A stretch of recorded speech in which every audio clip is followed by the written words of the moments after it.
बच्चों लोग इस क्वेश्चन में आपके पास एक जल्दाल मेथड दिया हुआ है और उसको बोला हुआ है कि इस मेथड से जो हम नाइट्रोजन एस्टिमेट करते हैं उसका परसेंटेज एन कैसे निकालेंगे और कितना होगा सैंपल में। तो ध्यान देना, आपके पास सैंपल 0.25 ग्राम का है।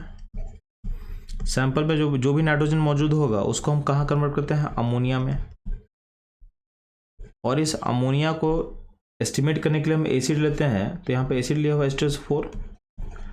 अब इस एसिड का मेरे को चाहिए नॉर्मलिटी N1 और इसका वॉल्यूम जो यूज हुआ है V1 हमको चाहिए। तो वॉल्यूम कितना लिया हुआ है, V1 2.5 ml लिया हुआ है। तो मेरे को वॉल्यूम चाहिए था ml में, जो कि दिया हुआ क्वेश्चन में। नॉर्मलिटी N1 कैसे पता करेंगे एसिड का, चलो तो यहाँ पे इसका दिया हुआ मोलिटी दिया हुआ है। तो H2SO4 का मोलिटी अगर 2 होगा तो आपको पता है कि नॉर्मलिटी निकालने के लिए क्या करते हैं। तो आपके पास मोलिटी अगर 2 दिया हुआ है तो नॉर्मलिटी कैसे निकलता है, तो मोलिटी इंटू एन फैक्टर।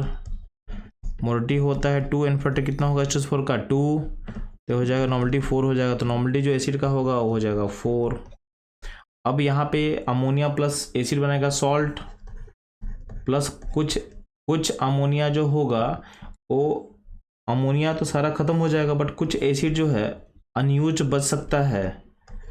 तो अनयूज एसिड को ट्रीट करने के लिए हम यूज करते हैं बेस, ठीक है। और बेस का नॉर्मलिटी को N2V2 बोलते हैं लोग। वॉल्यूम जो भी मेजर किया जाता है वॉल्यूम हमेशा ml में होना चाहिए। तो ये होता है जल्दाल मेथड का, मैंने प्रोसेस समझा दिया।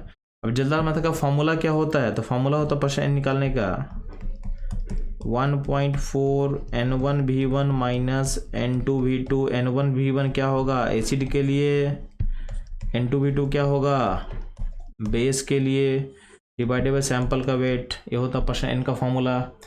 अब यहाँ पे 1.4 तो ले लिए, N1 जो है वो कितना है 4 है और V1 कितना 2.5 है। यहाँ पे बेस नहीं मेंशन किया क्वेश्चन में, तो अगर कभी बेस मेंशन नहीं किया इसका मतलब यहाँ पे बेस का यूज करने की जरूरत आपको नहीं पड़ेगा। तो यही N2V2 को आपको क्या मान लेना है, 0 मान लेना है। जब भी बेस नहीं दिया रहेगा मतलब क्या है, बेस का नीड नहीं पड़ेगा, यानी कोई भी एसिड अनयूज बचा नहीं, ठीक है। यानी जस्ट अमोनिया और एसिड क्या हुआ आपस में फुल्ली न्यूट्रलाइज कर गया विदाउट एनी एक्सेस एसिड। इसका मतलब है बेस हमको लेना नहीं है। N2V2 के पैरामीटर को आप 0 पुट कर दो। सैंपल का वेट कितना था क्वेश्चन बच्चे लोग, ये था 0.25, ठीक।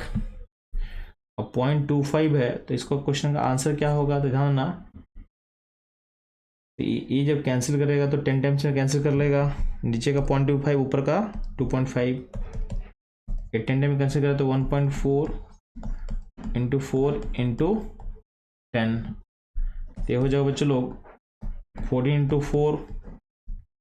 अब इसका वैल्यू जो निकालोगे तो क्या हो जाएगा बच्चों लोग, इसका वैल्यू जब निकलेगा तो ये हो जाएगा 56%। यानी इस क्वेश्चन का आंसर होगा 56%।